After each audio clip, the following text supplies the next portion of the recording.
Bonjour les amis, j'espère que vous allez bien. Aujourd'hui, j'aimerais vous parler du sujet du jumeau perdu. Le docteur Osterman a écrit Le syndrome du jumeau perdu, qui est un livre dont je vais partager quelques extraits dans un instant. Mais avant cela, je voudrais vous dire en fait que cette vidéo ne va pas parler à tout le monde. Elle va parler aux personnes peut-être qui ont déjà entendu parler du syndrome du jumeau perdu, qui sont elles-mêmes ou eux-mêmes des jumeaux survivants ou survivantes. Enfin bref, ça va parler aux personnes chez qui les phrases que je vais partager dans un instant vont résonner. Partager ces informations que le docteur Osterman écrit dans son livre, il explique qu'une grossesse sur 10 est gémellaire, mais seulement une grossesse sur 100 aboutit à une naissance de jumeaux. Et il explique aussi dans son livre qu'à 35 ans, on va avoir 4 fois plus de probabilité d'avoir une grossesse gémellaire qu'à 25 ans, surtout s'il y a eu déjà des enfants avant ou s'il y a des jumeaux dans la famille maternelle. Et voici donc quelques signes qui pourraient être liés au syndrome du jumeau perdu. Si les phrases qui arrivent résonnent en toi, je t'invite à rester jusqu'au bout de cette vidéo parce qu'il y a peut-être des messages pour toi. Si tu éprouves un sentiment de solitude, si dans ton enfance tu as toujours partagé tes jeux avec un ami imaginaire, s'il y a un prénom dans ta vie qui s'impose et qui se répète, si tu as le sentiment d'être attendu quelque part, si tu as une relation particulière avec ton lit, par exemple, ne pas avoir envie d'aller au lit, de se coucher, ou bien avoir de la difficulté à en sortir, si tu dors avec une lumière allumée, si tu as une tendance à tout acheter en double, si tu ressens une culpabilité inexpliquée à l'idée de vivre, si tu as de la difficulté à avoir des enfants, et enfin si tu as des capacités extrasensorielles, alors peut-être que tu es une jumelle survivante ou un jumeau survivant. Cette liste de points n'est pas exhaustive et puis elle ne prouve rien en tant que telle, c'est-à-dire qu'il est possible d'avoir un point parmi toute cette liste-là qui soit vrai, mais ça ne veut pas dire pour autant que tu as un jumeau ou une jumelle perdue. En revanche, si tu as plusieurs points ou tous les points de cette liste-là, c'est possible que tu aies vécu dans le ventre de ta mère avec une jumelle ou un jumeau. Ce que j'observe dans ma pratique, c'est que les personnes qui sont attirées par le travail sur soi, et notamment attirées par cette sphère un peu spirituelle des constellations familiales, ont souvent fait l'expérience d'un jumeau ou d'une jumelle perdue dans le ventre de leur mère.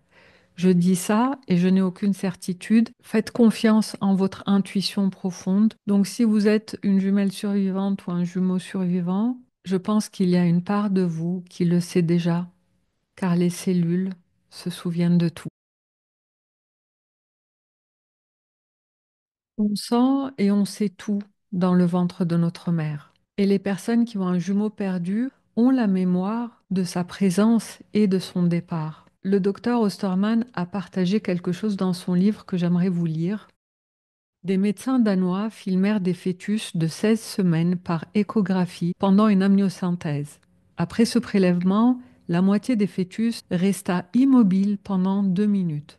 La seule chose que les médecins purent mesurer fut un pouls très faible, alors qu'en temps normal, il était plus fort et variable.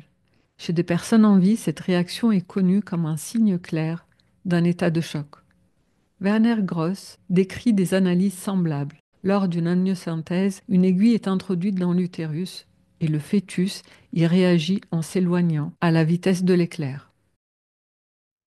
On sent et on sait tout dans le ventre maternel. Et l'expérience d'un jumeau perdu ou d'une jumelle perdue peut réveiller d'une manière précoce la blessure d'abandon. Et lorsque c'est dans le ventre maternel qu'on expérimente le réveil de la blessure d'abandon, je pense que ça génère vraiment des émotions encore plus fortes et des mémoires d'abandon encore plus fortes, encore plus profondes dans tous les cas. Fortes peut-être pas, mais plus profondes, ça c'est sûr. Et cette blessure d'abandon qui se réveille va se réveiller soit avec le jumeau perdu, soit avec la jumelle perdue. Et ça va impacter tout au long de notre vie la relation que nous avons avec les hommes ou les femmes, selon qu'il y ait un jumeau perdu ou une jumelle perdue. Donc cette blessure d'abandon qui se réveille pour la première fois dans le ventre maternel risque de se réveiller à de multiples reprises tout au long de notre vie. Et bien que la majorité des jumeaux survivants ont une blessure d'abandon active avec le jumeau perdu, il est possible aussi que ce soit la blessure de rejet qui se réveille. C'est plus rare, mais c'est possible qu'une blessure de rejet se réveille avec un jumeau perdu ou une jumelle perdue. Et pourtant, c'est pas le jumeau survivant qui est rejeté, mais c'est l'expérience cellulaire du départ de l'autre, comme s'il avait été exclu, rejeté, peut réveiller en nous une blessure de rejet qui va nourrir en permanence cette peur d'être éjecté nous aussi, de partir, ou bien encore cette culpabilité d'être ce jumeau qui reste. Et lorsque nous avons la culpabilité d'être en vie, c'est plutôt une blessure d'invisibilité qui va prendre le relais. Rappelez-vous, la blessure d'invisibilité, elle vient protéger entre guillemets la blessure de rejet.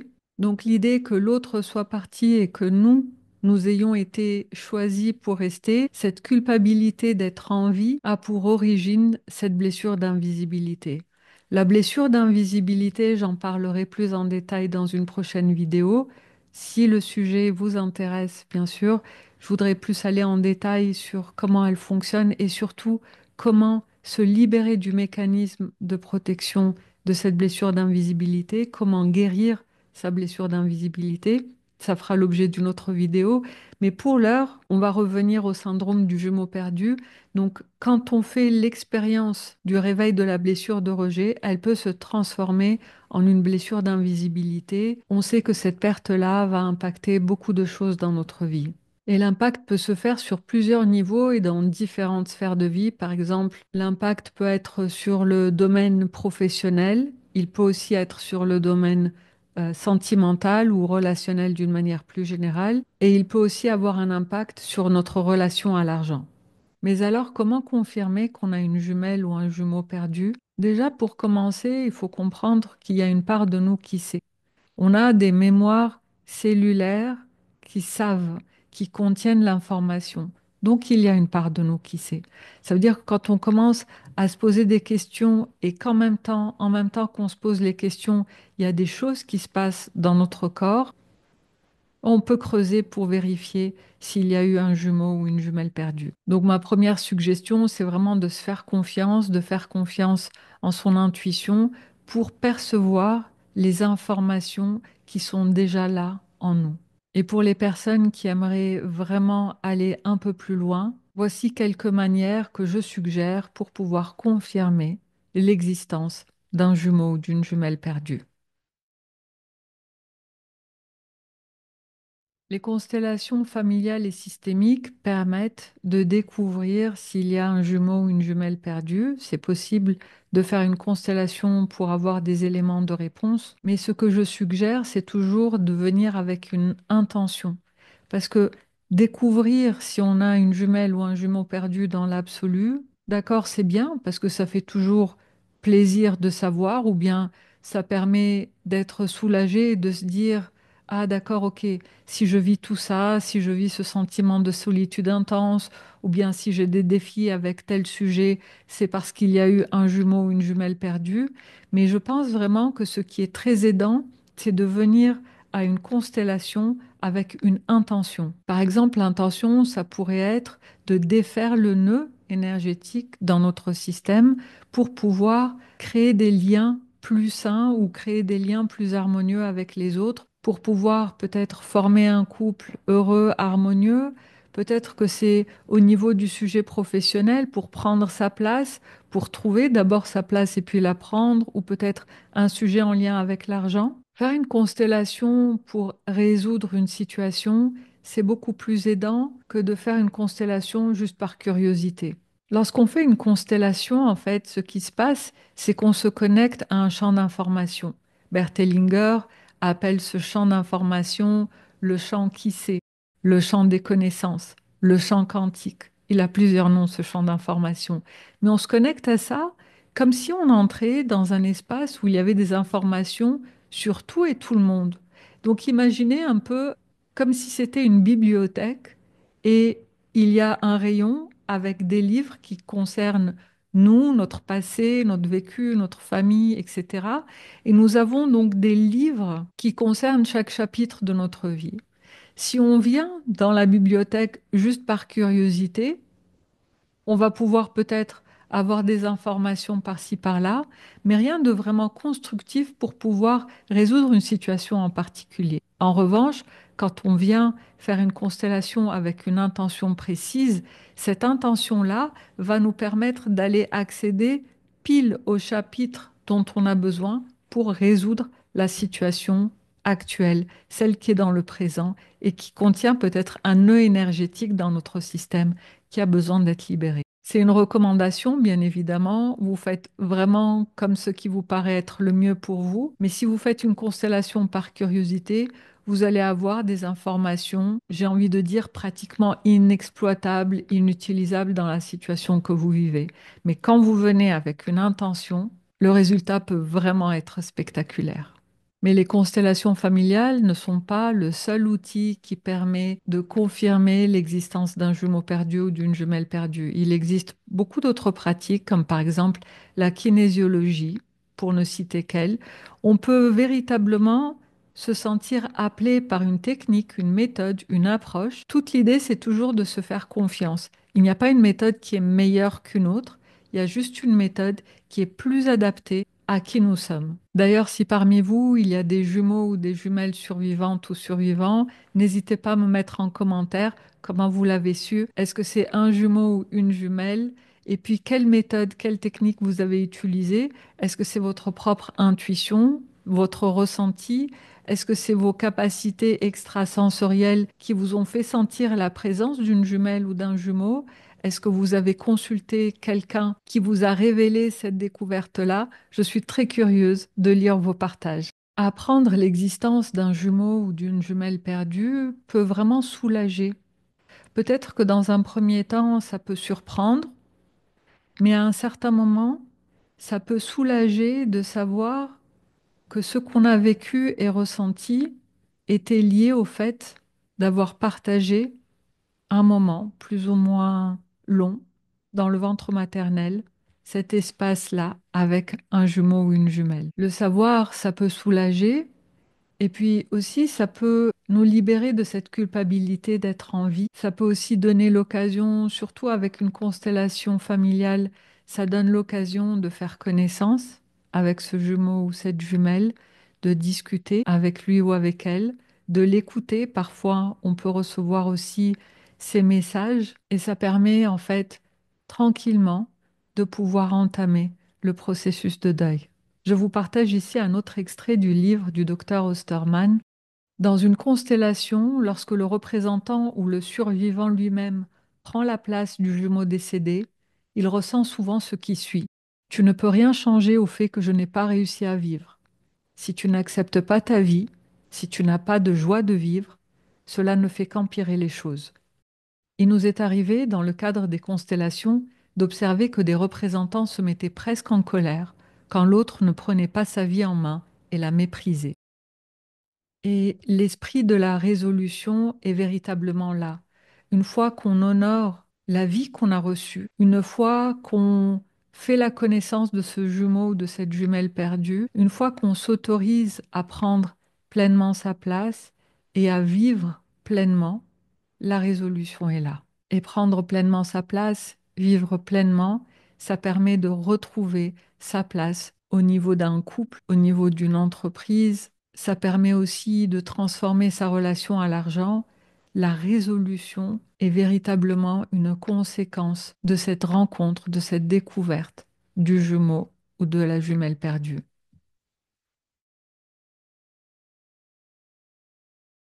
Alors, comment oser vivre pleinement? Comment prendre pleinement sa place? Voici quelques exemples de rituels que je peux vous proposer si vous avez découvert que vous avez un jumeau ou une jumelle perdue. Déjà, dans un premier temps, prenez le temps de faire connaissance. Prenez le temps juste de d'admettre qu'elle existe ou qu'il existe. Juste ça. Prenez le temps. Parfois, ça peut durer des semaines, des mois, parfois c'est des années, et c'est OK. Dans les constellations que je propose, il y a un papier qui représente chaque personne. Et ce que je suggère à la fin de la constellation, c'est que la personne garde le papier qui représente le jumeau ou la jumelle perdue. elle le garde autant qu'elle sent en avoir besoin. Il n'y a pas besoin d'aller vite. On est vraiment dans un processus de faire connaissance déjà avant d'envisager de nouveau la séparation. Faire connaissance et puis échanger, avoir le sentiment d'être connecté, de discuter, de lui raconter des choses et puis également peut-être de sentir s'il y a des choses qui viennent aussi, des messages qui viennent. Et puis ensuite, lorsque le moment vient de laisser partir l'autre et de poursuivre son chemin. Peut-être qu'on va avoir envie de faire un rituel. Et ici, il y en a plusieurs que je peux vous proposer. Donc, par exemple, ça peut être de laisser partir ce papier-là, par exemple, de l'enterrer au pied d'un arbre. C'est ce que j'ai fait sur une île au pied d'un palmier. Mais ça peut être aussi dans son jardin, ça peut être également brûler le papier.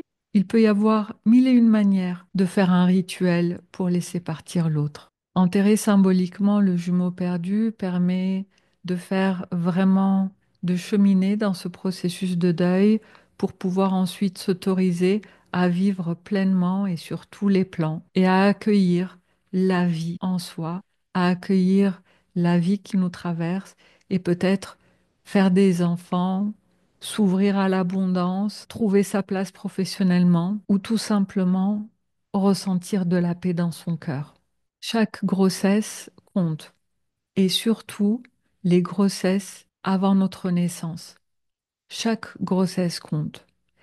Et l'autre fois, je vous avais parlé de ces colonnes première, deuxième, troisième colonne dans la fratrie. Donc le premier, quatrième, septième lié à la lignée paternelle, deuxième, cinquième, huitième lié à la lignée maternelle et troisième, sixième, neuvième lié à l'énergie du couple. Eh bien, s'il y a une fausse couche ou un avortement dans la même colonne que nous, mais avant nous, ça peut aussi impacter. Il peut y avoir aussi, là aussi, une loyauté invisible à l'égard de cette sœur ou de ce frère qui est parti avant de naître. Et si c'est votre cas, je vous invite à faire exactement le même protocole que je vous ai proposé pour le jumeau ou la jumelle perdue, c'est-à-dire déjà de reconnaître son existence, de faire connaissance, d'échanger, peut-être de lui parler, de l'écouter, et puis ensuite, quand le moment juste arrive, de l'enterrer symboliquement. À la question pourquoi est-ce qu'on a un jumeau ou une jumelle perdue, les questions qui commencent par pourquoi sont des questions mentales. Et il n'y a pas de réponse pour le mental, pour ce genre de questions-là. En fait, il peut y avoir mille et une explications. Dans le livre, toujours du docteur Osterman, il y a cette histoire de médium qui a un jumeau perdu. Et ce jumeau l'aide dans sa médiumnité. Donc il prend en fait toute la place, ce qui l'a empêché d'avoir une vie sentimentale. Donc ça, c'est le prix qu'elle a payé pour exercer sa médiumnité professionnellement, j'ai envie de dire. Mais il y a beaucoup d'autres explications. Parfois, le jumeau ou la jumelle perdue vont venir pour nettoyer, assainir un utérus peut-être endeuillé et pour nous permettre à nous d'être en vie, de vivre pleinement et de manifester ce qu'on est appelé à manifester. Mais quelle que soit la raison, et on doit accepter qu'il y a une part de mystère dans tout ça, juste le fait de dire merci, merci d'avoir partagé ces quelques jours, semaines ou mois avec moi dans le ventre de maman. Merci. Et d'honorer la vie qu'on a reçue pleinement et de la manifester. Une vie qui nous ressemble réellement, dans notre authenticité, dans notre alignement. Une vie qu'on se doit de vivre pleinement. Je vous remercie d'avoir écouté jusqu'au bout. Je vous embrasse bien fort et je vous dis à très bientôt dans la prochaine vidéo. Bye.